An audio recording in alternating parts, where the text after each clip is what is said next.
আজকে আমরা ব্যালট বিতরণ করছি। এই ব্যালট কার্যক্রম সকালে 11টায় শুরু হয়েছে।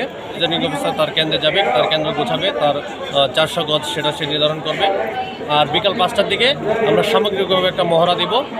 আর আমাদের এই উপজেলায় আপনারা জানেন 5 জন এক্সিকিউটিভ ম্যাজিস্ট্রেট রয়েছেন, তারা প্রত্যেকটি কেন্দ্র ভিজিট করেছেন এবং আজকে বিকালে তাদের মোবাইল কোর্ট সহ অন্যান্য অভিযানগুলো পরিচালনা করবেন। এমনকি আমরা রাত বড় এটি পাহারার ব্যবস্থা রেখেছি। প্রত্যেকটি কেন্দ্রে 2 জন করে পুলিশ এবং 13 জন আনসার রয়েছে, আমার গ্রাম পুলিশ রয়েছে।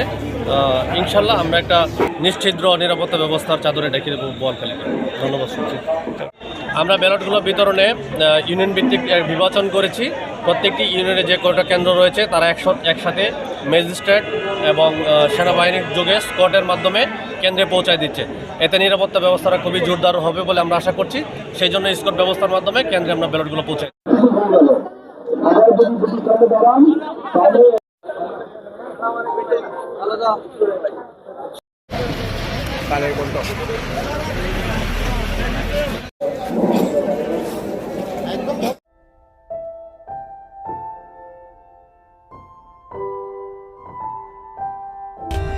For more updates, subscribe to our channel, click the show links and enjoy watching the videos.